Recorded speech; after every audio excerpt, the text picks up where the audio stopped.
Ser podcast.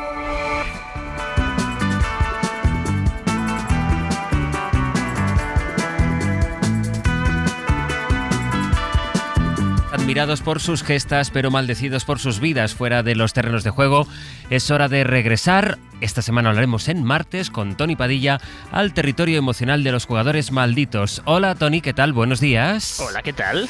Hoy con un futbolista cuya vida y milagros yo creo que lo convierten en uno de los futbolistas favoritos de todos los tiempos, ¿no? Sí, sin duda. Hay personas que consiguen convertir su vida en una gran enciclopedia de anécdotas y creo que nuestro protagonista de hoy es una de esas. Vamos a empezar como siempre hacemos con la banda sonora que nos va a acompañar para descubrir a nuestro jugador maldito de hoy.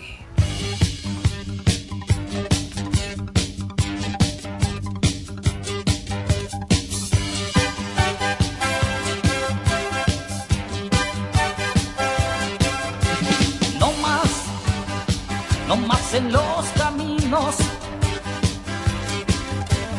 Adiós, regreso a casa al fin. Regreso a donde pertenezco. Dame alguna pista, Tony. Está sonando Regreso a mi patria de Luis López. ¿La conocías? No. Yo tampoco. ¿De dónde es? Yo tampoco, hasta que hice un poquito de trabajo. Nos vamos a la canción más escuchada en los años 80 en El Salvador. ¿Esto es de El Salvador? El Salvador. De forma que hoy ya lo hemos ido anticipando esta mañana, cuando hacíamos el avance de contenidos. Esta mañana ya saben que nuestro jugador maldito es Jorge Alberto, el Mágico González. Intenta Mágico González la jugada personal. A 4 jugadores, atención. Y gol de Cádiz. ¡Qué jugada de Mágico González, señores! ¡Qué jugada a los 22 minutos y medio! Hablamos de uno de los jugadores más amados en Cádiz, ¿no? Sin duda. Un ejercicio muy divertido. Este agosto que muchas personas tendrán la suerte ellos de estar en la tacita de plata. Es en algún momento te metes en un bar, te pides una caña. Y si ves a una persona de cierta edad, tú lo dejas ahí, lo pones ahí. Oye, ¿y el Mágico qué tal? Y seguro que cae alguna anécdota porque obviamente en Cádiz es el jugador más amado, lo decimos en muchas anécdotas, pese a que es uno de esos jugadores que si ponemos en una balanza los recuerdos orales y las estadísticas, ves que hay un cierto desequilibrio. No jugó tantos partidos, no marcó tantos goles. Lo que pasa es que los que metió fueron muy bonitos y las historias que dejó fueron espectaculares. ¿Y entonces qué pasó? ¿Tan bueno era? Sí, en este caso vamos a buscar quizás la ayuda de alguien que lo conoció, el que ha sido director deportivo del Sevilla tantos años, Monchi, que jugó con él, lo recuerda. Yo cuando preguntan quién es el mejor jugador del mundo y no meten en la lista Mágico, me enfado. No sé si ha sido el mejor jugador de la historia, Mágico, pero que tendría que estar por derecho posiblemente en el top, no sé si 5 o 10, era ese gol que le hace a Santander o el gol que le hace al Barcelona en Carranza. Mágico era portento, ¿no?, de fútbol, ¿no? Hoy sería un jugador posiblemente en el top 3 del fútbol actual, ¿no? Top 3 del fútbol actual. Monchi, que tiene buen ojo, que ha fichado buenos jugadores. Sí. No lo podemos acusar de exagerar, pero bueno, habrá gente que diga, bueno, seguro el Mágico era tan bueno. Bueno, Monchi lo decía, pero en nuestra ayuda, otra persona que cuando le preguntaron por los mejores jugadores de toda la historia del fútbol, dijo que sí, que habían algunos nombres que tienen que estar, que tenía que estar Pelé, que tenía que estar él mismo, porque era Diego Armando Maradona, y tenía que estar también el Mágico.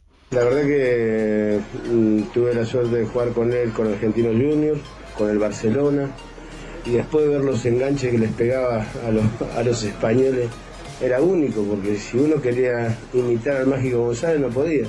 Nosotros queríamos en el entrenamiento, viste el gol que hizo el Mágico, viste el enganche que hizo el Mágico, y que lo queríamos tirar el enganche y casi nos desgarramos todo. Entonces es un placer realmente, es un placer verlo bien. Ser querido en la patria de uno es fantástico. Maradona reconociendo que ellos querían imitar las jugadas del Mágico González, un genio y figura que en una entrevista del año 90, Tony, admitió que le gustaba divertirse porque eso le permitía mantener las responsabilidades en condiciones. Aunque esta de decirte que es una frase que podría ser del Mágico González y de tantísimos otros futbolistas. Pero cuando le preguntaban por su pasión por la noche, decía de broma que él seguía viviendo en el horario salvadoreño y que por eso Esta me parece muy buena. Por eso seguía despierto de madrugada aquí en España. El método para no estar afectado por el jet lag. O sea, nunca te adaptas, sigues viviendo en tu fuso horario. Que para mí es mediodía, verá usted. Problemas, ¿no? Claro. Es que algunos de estos jugadores, al final, pues eran traviesos, eran personas que no sabían obviamente controlar su vida, pero luego también tenían, pese a que en muchos casos no eran futbolistas como el Mágico, con estudios, tienen esa inteligencia de las calles que le permitía tener buenas salidas y con una sonrisa un poquito conseguir pues el perdón, ¿no? Porque claro, es que las anécdotas son las que quieras, ¿no? Se dice que en una semana no aparecía por los entrenos y luego se enfadaba si el entrenador no lo ponía, que las charlas de los entrenadores al descanso del partido, típico, bueno, estamos haciendo mal esto, vamos a cambiar, de repente llegaba un ruidito y estaba el Mágico ahí roncando en una camilla que se había dormido. En Cádiz siempre se ha contado muchas anécdotas de un supuesto mayordomo, un mayordomo que lo tenía en casa, que lo metía en la ducha, se encargaba de mantenerlo fresco porque lo sacaba de la cama y lo metía en la ducha. Él siempre jugó un poquito a la ambivalencia con la figura del mayordomo, o días que lo iban a buscar, oye, que hay entreno, iban a casa, no lo encontraban y de repente, pues unas horas más tarde, aparecía en buena compañía porque se decía que tuvo buena amistad con Camarón de la Isla. Como siempre, esta sección nos permite hablar no solo de la época en la que jugaron estos determinados futbolistas, sino también de la historia de su país. El país había vivido la guerra contra Honduras, existían tensiones en la frontera salvadoreña, estaba controlado por militares con el apoyo de Estados Unidos que cometían matanzas contra la población indígena y los movimientos progresistas. Y había una guerrilla de izquierdas y el riesgo de guerra civil. Es en este contexto, Tony, en el que el fútbol era uno de los pocos espacios de alegría en su vida.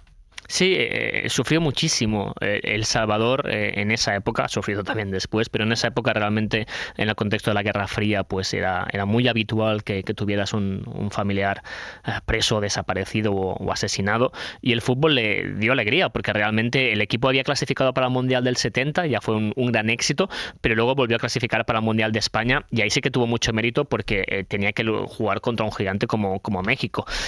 El Mágico empezó a jugar en el FAS, que es el equipo más grande del país, y fue capaz de plantar cara a los equipos mexicanos, a los equipos de Costa Rica, equipos más grandes de la zona, ganando el equivalente de la Champions. Es una cosa muy poco habitual que un club salvadoreño lo consiga, y luego esa clasificación para el Mundial de España en unas eliminatorias en que el Mágico estaba realmente endiablado, y ha quedado para el recuerdo sobre todo un gol que marca contra los mexicanos después de dejar en el suelo a 5 rivales. Allá va el Mago González, el Mago en el sprint, el Mago ahí en la llegada, el Mago entra al área y...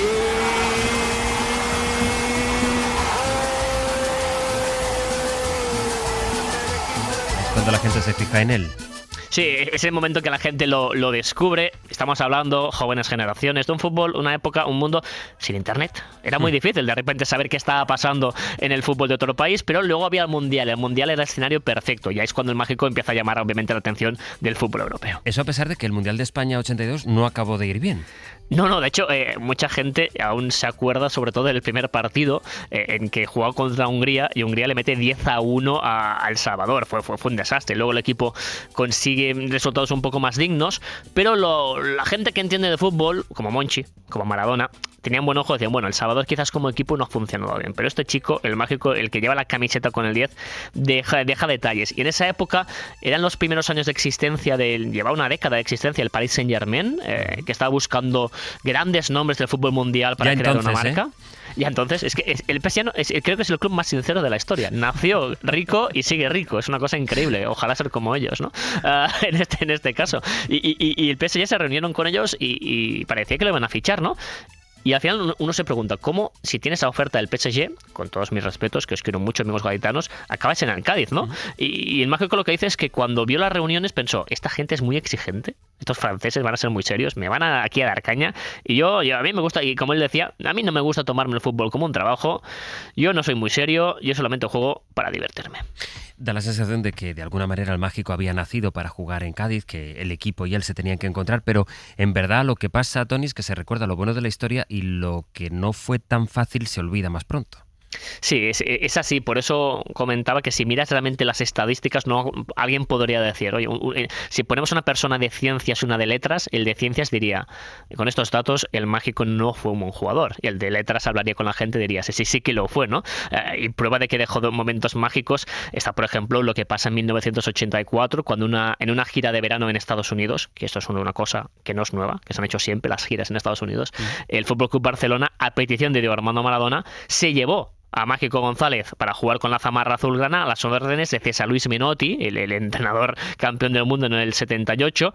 Dejó buenos destellos, pero a nivel de disciplina, Menotti y el Barça dijeron, oye, ya tenemos suficiente con Maradona, que es maravilloso, pero creo que O sea, que el no acaba Barça de se lo adaptar. lleva, acepta que haga ese stage de pretemporada, digamos, como sería ahora, ¿no? Las giras que pues esta que acaba de venir el Barça de Asia de hacer, pero dice Menotti, ostras, un vestuario con Mágico González y Maradona juntos quizá ya es demasiado incluso para mí. Correcto. Y seguramente el mismo Mágico dijo, uy, si me voy al Barça van a ser muy exigentes, creo que en Cádiz Yo quiero estoy fuera de los divertirme. focos Sí. y soy más feliz, ¿no? Entonces él era feliz ahí en el Cádiz, con esa capacidad de rendir poco en los entrenos y luego rendir en los partidos, que sacaba de quicio a los entrenadores. Se dice de él que era una persona muy generosa. Sí, hay una anécdota muy divertida, muy significativa al respecto, sobre el hecho de un tipo capaz de quitarse el calzado con el que salía de entrenar y dárselo a alguien que encontraba ahí pidiendo, ¿no? Y lo cuenta el mismo Kiko Narváez, que recordamos fue el primer gran mito del Cádiz en esa época, antes de ir al Atlético de Madrid. Y se venía a comer con nosotros al restaurante donde comíamos, ¿no? Donde nos pagaba el Cádiz pues la comida, la pensión y también los estudios. Y lo del mago era llegar, ¿no? a lo que es el restaurante y flipar en colores, porque había veces que no traía zapatilla, otro día chaquetón, lo iba regalando por la calle a la gente que lo necesitaba. Y después futbolísticamente te puedes imaginar a un tío el cual te hacía la rabona, cambios de orientación de 40 metros, te tiraba falta, penalti, decía de 10 te marco 9. Y a Bermel cogía y de penaltis, de rabona la ponía a un lado y a otra. Qué barbaridad. El recuerdo de Kiko Narváez del mago, del Mágico González. Es verdad que con la autoridad tenía problemas, con la autoridad del club, con los presidentes, vaya, Tony. Sí, es significativo, ¿eh? Como estos poetas malditos, estos genios del libre verso, siempre se llevan mal con una persona que por el hecho de que paga el sueldo y pone la firma, pues le dice lo que tienen que hacer, ¿no? Ellos consideran que un presidente no entiende de fútbol, y la relación que tuvo con el mítico Manuel Irigoyen, el presidente del Gran Cádiz, fue un poquito de amor y odio, ¿no? Casi de padre e hijo por momentos, pero luego a veces pues se peleaban.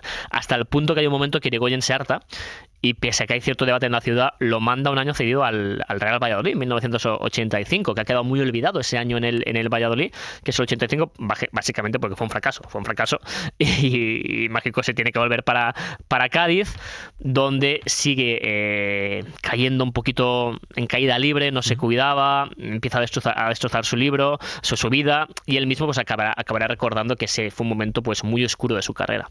Empecé a hacer las cosas que no debía para seguir jugando al fútbol, y entonces, claro, ahí está la... ¿Qué cosas no debía? ¿Qué hacía? ¿Usted bebía? Pues no, bueno, beber con mucha normalidad, o sea, no sin pasarse y eso, pero bueno, no, empecé a llegar tarde a los entrenamientos, empecé a hacer cosas que no debía hacer un jugador de fútbol, un deportista, porque la disciplina, tú sabes que es muy importante cuando existe un grupo en competición. O sea, él reconocía que fue cosa suya, que fue esa adaptación después de un mal año en Cádiz, en Valladolid, regresar a Cádiz para él se le hizo muy cuesta arriba. Sí, y es muy... No era una persona fácil de entrevistar. Aquí estoy documento con Ángel Casas en la televisión de la época, en esa época, porque él admitía cosas pero otras no. Y un poquito era como si él era consciente en ocasiones que se pasaba y no siempre admitía sus pecados, que fueron muchos, ¿no? Vuelve a Cádiz, está ese año oscuro en que ni juega, hasta que llega Manolo Cardo como nuevo entrenador y él dice, bueno, el mágico es tan bueno que hay que recuperarlo, ¿no? Y empieza un poquito a sacarlo del agujero. Hay un intento del fútbol italiano de ficharlo, eso también lo acaba de despertar, y acabará pues alargando su paso en el Cádiz hasta 1991, combinando grandes momentos con malos, un descenso a segunda división, goles para recordar, y también episodios pues muy oscuros, como decíamos, como una denuncia por un intento de violación de una joven gaditana que lo denuncia en 1989, y aunque el caso pues no solamente quedó ahí en denuncia. Era su final en todo caso allí en Cádiz. Sí. Además, Manuel Irigoyen ya no podía encontrar la forma de mantener el Cádiz en primera división. Él se estaba haciendo veterano. En el 91 se va de vuelta para casa, vuelve al Club Deportivo Fas, el equipo donde acabará arrastrando su carrera hasta el año 2000, jugando pues a un nivel cada vez más bajo. Una salida por la puerta de atrás quizás de Cádiz, no con todos los honores que merecía.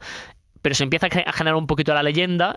Ahí llega el momento en que él decide colgar las botas y se organiza un amistoso entre la selección de El Salvador y la selección del Brasil. O sea, la Federación Brasileña acepta la oferta de los salvadoreños, pese a que económicamente no era muy buena, casi por respeto a un jugador que sobre todo era admirado por otros futbolistas, y por eso pues pudo jugar ese último partido, que obviamente Brasil gana muy, muy fácil, y ahí acabó pues una carrera pues espectacular, rara, complicada, maravillosa y mágica. Y con un final así de difícil, que es algo que tienen bastante en común los futbolistas malditos, cuyo perfil trazamos cada semana en este verano aquí en Hoy por Hoy. Hoy la historia del Mago González, como fue conocido en su país, en El Salvador, y aquí más conocido como el Mágico González. Aunque saben que esta sección pues tiene un final, iba a decir maldito, no lo voy a decir así, maldito bueno. Pero es un poco complicado para nuestro gran especialista. Ya saben que Toni Padilla, además de periodista deportivo, es historiador, mezcla las dos cosas, y entonces le ponemos en un brete que he de decirte que nos divierte mucho, Toni. ¿A vosotros?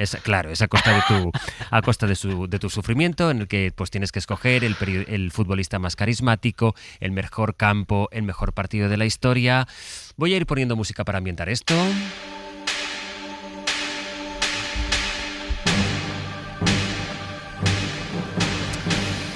Tú no tienes idea de qué va el test de hoy, ¿no? ¿O sí? Estoy totalmente perdido. Perdidísimo. Bueno. A ver. De momento, el más difícil, ¿cuál ha sido? Yo creo que el primero. El primero. Ya no me acuerdo de qué fue. ¿De qué fue el primero? El mejor derbi, creo que fue, ¿no? Sí. Vale. Bueno, esta mañana te voy a poner en una tesitura distinta. Tú imagínate que eres un entrenador. Vale. Cosa que habrás soñado miles de veces. Y que puedes elegir a qué equipo o a qué selección de la historia te gustaría dirigir. Upa. Lo bueno es que en esta lista no vas a encontrar ni un solo equipo mediocre. Lo malo es que son tan buenos que tu elección no va a ser nada fácil. Vale. ¿Estás preparado? Creo.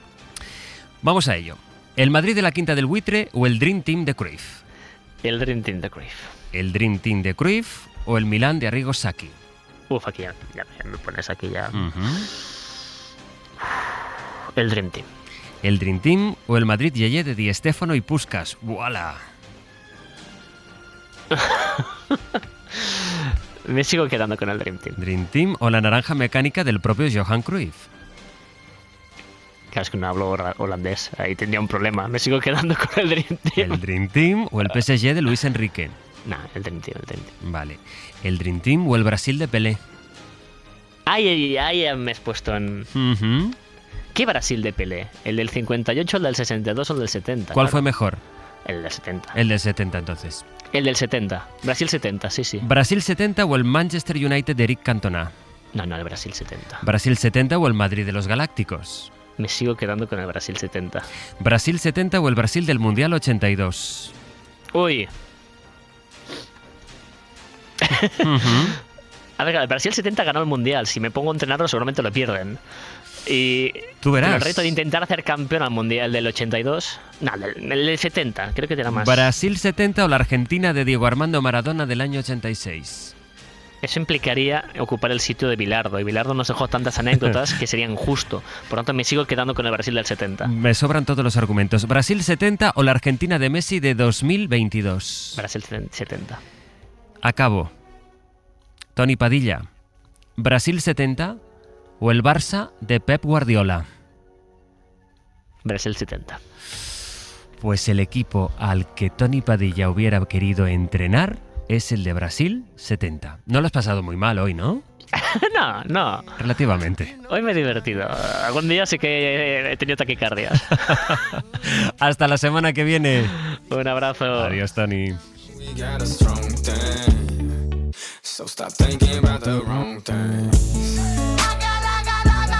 Para no perderte ningún episodio, síguenos en la aplicación o la web de la SER, Podium Podcast o tu plataforma de audio favorita.